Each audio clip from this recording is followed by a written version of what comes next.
홍준표 후보를 만만하게 생각한다는 낙인을 찍을 수 있어 역선택 논란을 굳이 피할 이유가 없어 보입니다. MBC 뉴스 김지경입니다.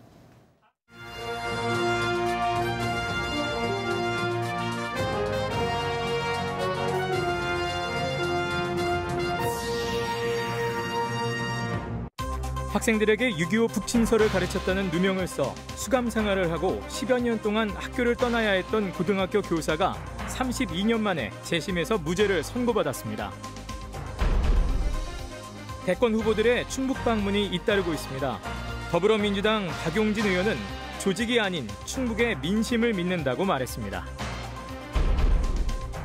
괴산고추축제가 제한적이지만 소비자들과 직접 만나는 본격적인 대면 행사를 시작했습니다. 현장과 랜선이 혼합된 이색 축제가 이어지고 있습니다. 네, 시청자 여러분 안녕하십니까? 계속해서 MBC 뉴스데스크 충북입니다. 먼저 오늘 충북의 코로나19 발생 현황입니다. 신규 발생 환자는 모두 29명입니다. 지역별로는 청주 16명, 충주 6명, 제천 3명, 음성 2명, 진천 1명, 영동 1명입니다. 이로써 충북의 누적 환자 수는 5,257명, 누적 사망자 수는 73명입니다. 학생들에게 6.25 북침서를 가르치고 북한 체제를 찬양했다는 누명을 쓰고 수감 생활을 한 뒤 10여 년 동안 학교를 떠나야 했던 고등학교 교사가 32년 만에 재심을 통해 누명을 벗었습니다. 법원은 그 두 가지 혐의에 대해 원심을 파기하고 무죄를 선고했는데요.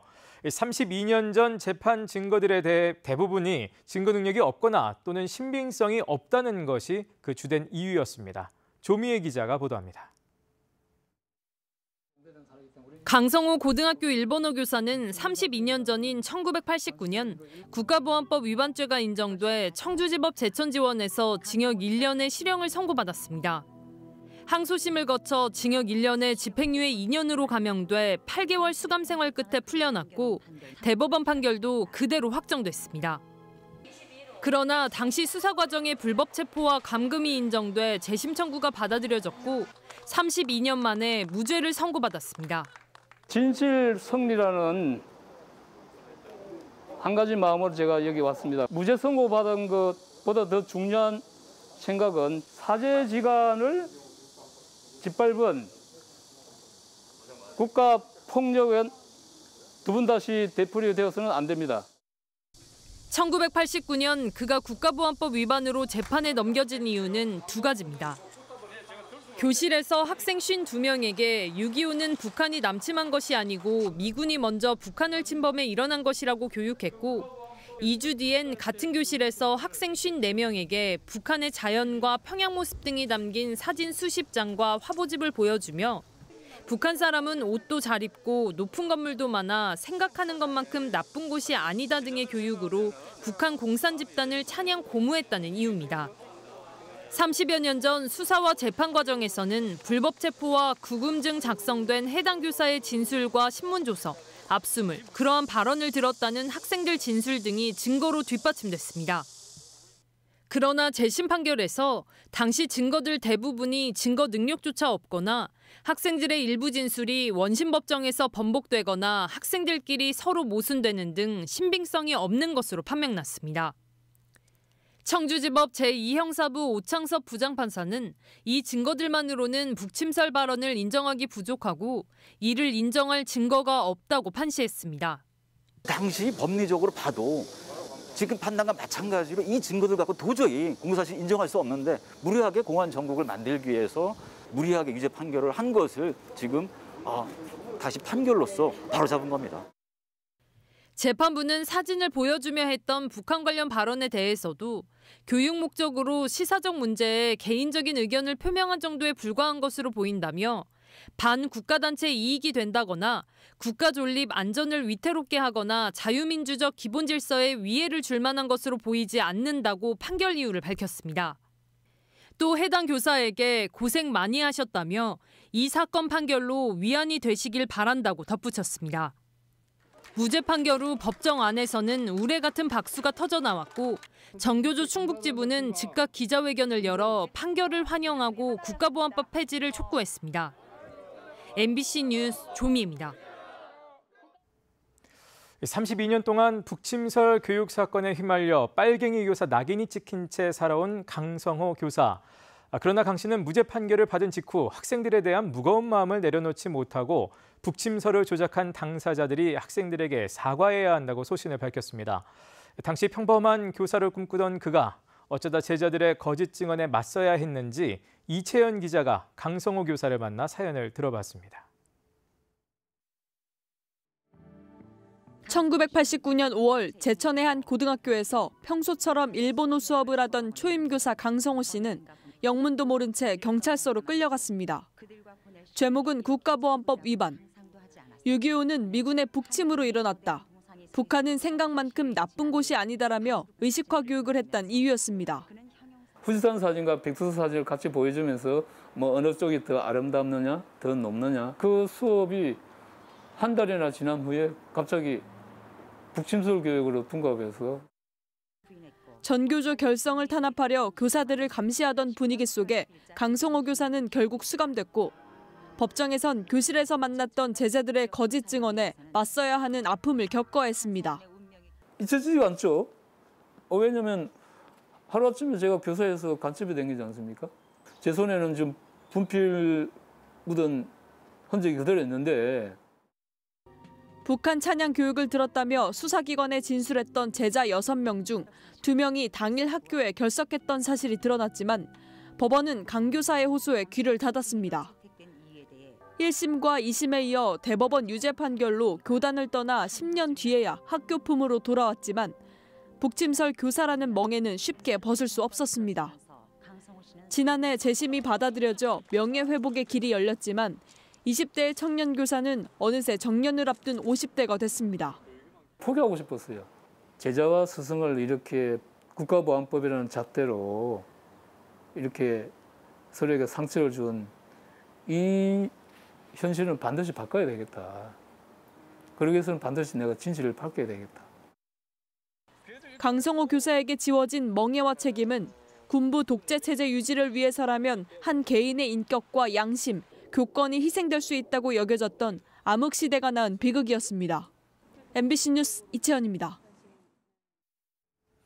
정부와 보건의료산업노조가 총파업 직전 합의를 이룬 가운데 제천이 요구하고 있는 공공병원 설립도 합의 조항에 포함돼 관심이 쏠리고 있습니다. 구체적인 내용을 보면 지역 주민의 강한 요청이 있는 공공병원 설립은 해당 지자체와 재정당국 등과 논의를 거쳐 추진한다. 지자체가 예비타당성 조사 신청 요건을 갖춘 경우 조사가 면제될 수 있다는 조항이 합의문에 포함됐습니다. 현재 공공병원을 요구하는 지역은 제천과 울산, 광주, 대구, 인천, 그리고 동부산 등입니다. 지난해 6월 농민회 등 7개 시민단체는 제천단양 공공의료 강화대책위원회를 설립하고 심혈관과 중증 외상 환자 치료를 위한 공공병원 의료체제 구축을 요구하고 있습니다. 더불어민주당 대선 경선 대의원 투표가 이번 주말 충청권에서 시작됩니다. 반전을 노리는 후보들에게 충청권에서의 결과는 그만큼 중요한데요. 가장 젊은 후보인 박용진 의원이 오늘 충북을 찾아 조직이 아닌 민심이라며 지지를 호소했습니다. 신병관 기자입니다. 이번 주말 충청권 대의원 투표를 앞두고 충북을 찾은 박용진 후보. 나라 또 물쓰기 대회에 나온 거냐며 다른 후보들을 싸잡아 비난했습니다. 박 후보는 기본소득을 내세우는 이재명 후보는 물론 제대 군인에게 3천만 원을 준다는 이낙연 후보, 20살이 되면 1억 원을 준다는 정세균 후보 모두 세금으로 미래 세대에 막대한 짐을 지워 나라를 위기에 빠뜨릴 것이라고 공세에 날을 세웠습니다.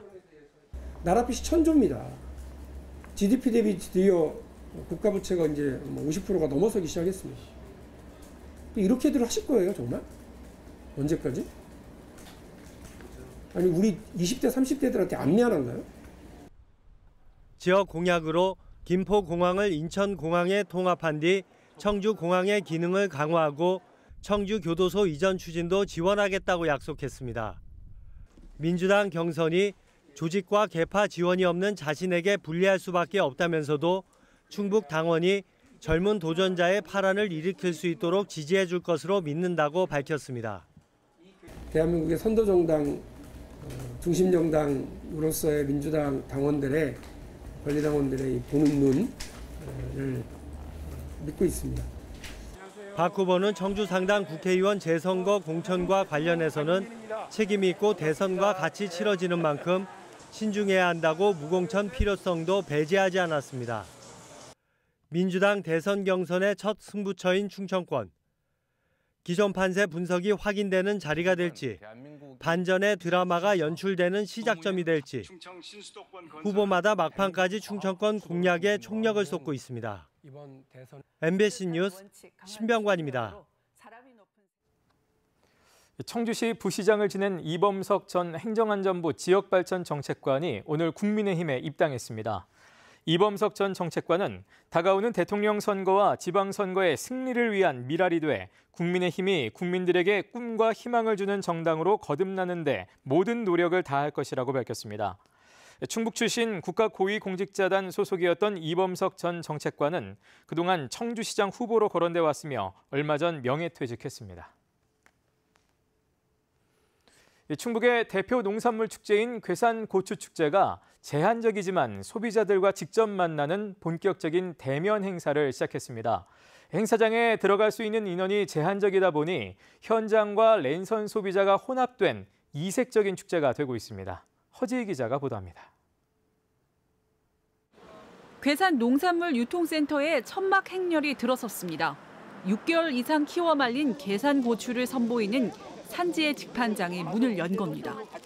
오는 5일까지 열리는 직판장에선 온라인보다 1,000원 싼 600g당 14,000원에서 16,000원에 판매되고 있습니다. 예, 직접 보고 물건을 보니까 굉장히 좋은 것 같아요. 생산자 협의회장들이 군에다 적극 협조 요청을 해가지고 이렇게 직판장을 만들어줘가지고 저희들은 엄청 다행스럽게 생각을 하고 있습니다. 하지만 사회적 거리두기에 따라 입장객은 49명까지로 제한됐습니다. 이 때문에 매년 수백 명 이상이 참가하던 행사들은 모바일로 장소를 옮겼습니다. 소비자들은 현장에서 또 집에서 유튜브로 DJ와 실시간으로 소통하며 게임을 즐깁니다.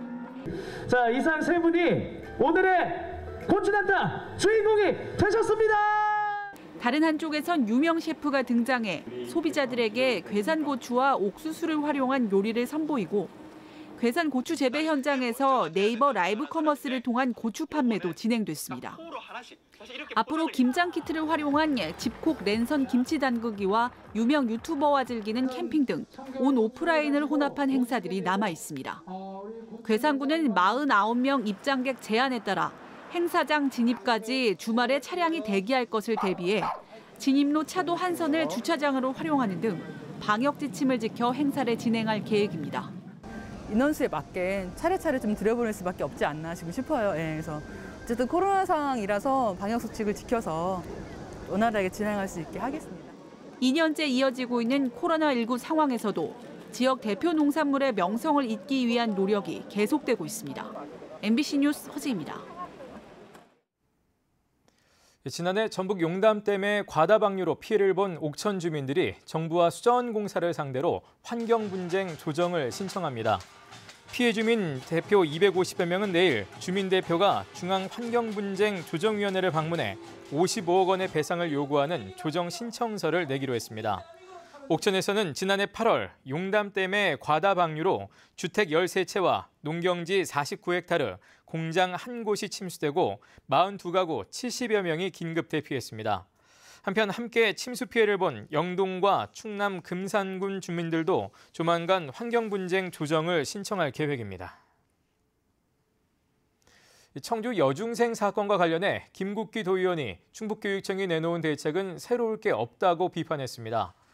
김 의원은 도의회 5분 발언에서 시스템이 없었던 것도 아닌데 작동하지도 않는 그 시스템을 손본꼴이라며 학교와 충북교육청의 안이한 대응이 비극을 부른 상황이라고 질타했습니다. 김 의원은 충청북도를 향해서도 공동대응 매뉴얼과 자치경찰위원회의 재발방지책이 아직 무소식이라며 위기 상황을 교육청에 통지하는 법 개정이 시급하다고 덧붙였습니다.